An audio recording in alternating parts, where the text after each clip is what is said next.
ఎన్టీఆర్కి రామ్ చరణ్కి సంబంధించినటువంటి మంచి లుక్స్ అయితే వచ్చాయన్నమాట. దేవరా మూవీ నుండి ఈ లుక్, మన గేమ్ చేంజర్ మూవీ నుండి ఈ లుక్ అయితే రావడం జరిగింది. ఇది చూసిన తర్వాత ఫ్యాన్స్ అయితే పండగ చేసుకోవడం మొదలు పెట్టారనమాట. ఒక్క ముక్కలో చెప్పాలని అంటే దేవరా మూవీ నుండి అప్డేట్ వస్తుందని చెప్పి ఎవరు కూడా ఎక్స్పెక్ట్ చేయలేదు, అయినా కానీ వచ్చింది. గేమ్ చేంజర్ నుండి వస్తుందని చెప్పి అసలే ఎక్స్పెక్ట్ చేయలేదు, అయినప్పటికీ వచ్చింది. ఇదైతే చాలా గొప్ప విషయం, దీనికైతే సెలబ్రేట్ చేసుకోవాలి. కానీ బీభత్సంగా ట్రోల్స్ అయితే నడుస్తున్నాయి అనమాట. మళ్ళీ ఎన్టీఆర్ ఫ్యాన్స్ మధ్య, రామ్ చరణ్ ఫ్యాన్స్ మధ్య ఒక చిన్న గొడవ స్టార్ట్ అయిందని చెప్పుకోవచ్చు అనమాట. దీనికి చాలా రీజన్స్ ఉన్నాయి ఫ్రెండ్స్. మొట్టమొదటి ఏంటంటే మన చుట్టుమల్లె సాంగ్ ఏదైతే ఉందో ఆ సాంగ్ రిలీజ్ అయినప్పుడు కూడా చాలా మంది జరగండి జాబిలమ్మ జాకెట్స్కి వచ్చిన సాంగ్తో కంపేర్ చేశారనమాట. ఆ సాంగే బాగుంది కదా, ఈ సాంగే బాగుంది కదా అని చెప్పి ఇచ్చేయడం మొదలు పెట్టారనమాట. నిజం చెప్తున్నా, అదే ఈ చుట్టుమల్లె సాంగ్ తమనన్న మ్యూజిక్ డైరెక్ట్ చేస్తుంటే, తమనన్న వాయించుంటే మటుకి చాలా పచ్చిగా ట్రోల్ అయ్యేది, చాలా పచ్చిగా తిట్టేవాళ్ళు. కానీ అనిరుద్ధ్ కాబట్టి ఎవడు పట్టించుకోలేదనమాట. అది ఆల్రెడీ కాపీ ట్యూన్ అని అందరికీ తెలుసు, డైరెక్ట్గా కాపీ దింపారు అనేటటువంటిది కూడా క్లారిటీగా అర్థమవుతుంది.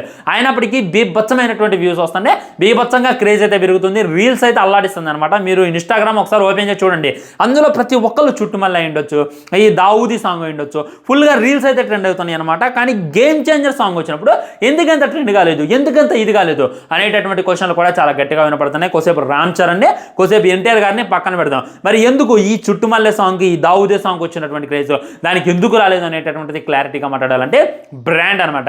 బ్రాండ్ అనేటటువంటిది ఒకటి ఉంటుంది, ఆ బ్రాండ్ని ఆ బ్రాండ్ వాయిస్తేనే బాగుంటుంది అనేటటువంటిది రియాలిటీ. అనిరుద్ధ్ ఎవరైతే ఉన్నాడో మనందరికీ కూడా చాలా ఇష్టం అనమాట. లైక్ ఆయన వితౌట్ కంటెంట్తో, వితౌట్ దాంతో ఓన్లీ బీజంతోనే సినిమాను లేపింది గొప్పలాది సినిమాలు ఉండే.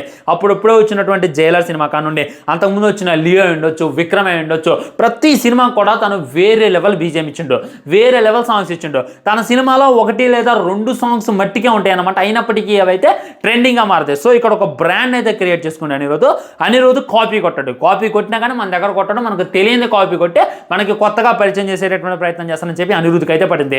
తమన్ చూసుకున్నట్లయితే నిజంగా ఏ సాంగ్ వాయించినా కానీ దాంట్లో అయితే బొక్కలు ఎత్తుతారనమాట. ఉదాహరణకి గుంటూరు కారం ఉన్నాయి, నిజంగా గుంటూరు కారంలో ఆ కుర్చీని మడతపెట్టే సాంగ్ వల్ల తమనికి బీభత్సమైనటువంటి నెగిటివిటీ వచ్చింది.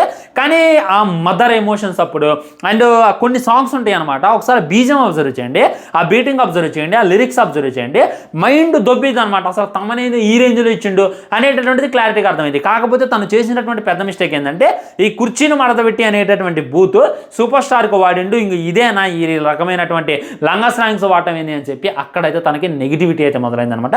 కానీ అనిరుద్ధ్ అవి వాడనమాట, మనకు తెలియనటువంటి పదాలు వాడుతాడు, మనకి కొత్తగా పరిచయం చేసేటటువంటి ప్రయత్నం చేస్తారు. దీనివల్ల తనకుంటే ఒక బ్రాండ్ క్రియేట్ అయింది చెప్పుకోవచ్చు అనమాట. అండ్ ఇంకొంతమంది వ్యూస్ అయితే కంపారిజన్ చేస్తున్నారు అనమాట. దానికి ఎన్ని వ్యూస్ వచ్చాయి, దీనికి ఎన్ని వ్యూస్ వచ్చాయి, దానికి ఎన్ని లైక్స్ వచ్చాయి, దీనికి కొన్ని లైక్స్ వచ్చాయి అనేటటువంటి కూడా కంపారిజన్ చేస్తున్నారు. దేవర సినిమా ఏదైతే ఉందో అప్కమింగ్ మూవీ, ఇప్పుడు ఒక 20 రోజుల్లో సినిమా ఉంది, దాని మీద బడ్జ్ ఉంటుంది, దీని మీద హైప్ ఉంటుంది. కానీ ఈ గేమ్ చేంజర్ ఇప్పుడు ఉంది అనేటటువంటిది కూడా తెలియదు, ఇప్పట్లో వస్తుంది అనేటటువంటిది కూడా తెలియదు. దానివల్ల దానికి కొద్దిగా క్రేజ్ తక్కువగా ఉందన్నమాట, దానికి కొద్దిగా లైక్స్ తక్కువగా ఉన్నాయని చెప్పి 100% గుర్తుపెట్టుకోవాలి. నన్ను అడిగితే 2 లుక్స్ కూడా బాగున్నాయి, 2 లుక్స్ కూడా వేరే లెవెల్ ఉన్నాయి. దాన్ని తీసేయలేము, దీన్ని పెట్టలేము, వెయిటింగ్ అనమాట. ఇదేం ట్రైలర్కి సంబంధించినటువంటి లుక్, అదే సాంగ్కు సంబంధించినటువంటి లుక్. చాలామంది రామ్ చరణ్ని ట్రోల్ చేయొచ్చు అనమాట, బాబాయ్ రెఫరెన్స్లు ఎక్కువ వాడుతున్నాం, ఇంకా పవర్ స్టార్ పవన్ కళ్యాణ్ గారి రెఫరెన్స్లు అవసరమా అంటే ఫ్రెండ్స్, మిర్చి సినిమాలో ప్రభాస్ అన్న కూడా అదే రకమైనటువంటి టవాల్ కట్టింది. ఆ మాత్రం దానికి పవన్ కళ్యాణ్ గారు రిఫరెన్స్ వాడినట్టు కాదు. చిరంజీవి గారు కూడా అంతకుముందు చాలా చోట్ల ఆ ఎర్రతో వాళ్ళతో మనకు కనపడడం అనమాట. ఆ మాత్రం దానికి అలా ఇచ్చేసినట్టు కాదనమాట. రెఫరెన్స్ అయితే అది ఏమాత్రం కాదు, అది జస్ట్ కోఇన్సిడెన్స్ అని చెప్పుకోవచ్చు, లేదా సాంగ్లో ఒక స్టెప్ అని చెప్పుకోవచ్చు అనమాట. ఇదైతే నేనైతే క్లారిటీగా అనుకుంటున్నాను. ఇక ట్రోల్స్ అయితే ఆపేయండి అనమాట. ఎన్టీఆర్ ఫ్యాన్స్ ట్రోల్స్కి, రామ్ చరణ్ ఫ్యాన్స్ ట్రోల్స్కి అయితే ట్విట్టర్ అల్లాడిపోతుంది అనమాట, ఊగిపోతుంది అనేటటువంటిది రియాలిటీ. ఉంటా మరి ఇది ఒక క్లారిటీ ఇద్దామని చెప్పి ఈ వీడియో అయితే చేయడం జరిగింది. దీని మీద మీ కామెంట్ ఏంటి, మీకు ఏ లుక్ నచ్చింది, ఇద్దరు లుక్లు అనేటటువంటిది డెఫినెట్గా కింద కామెంట్ చేయండి. ఉంటా, బాయ్, నమస్కారం.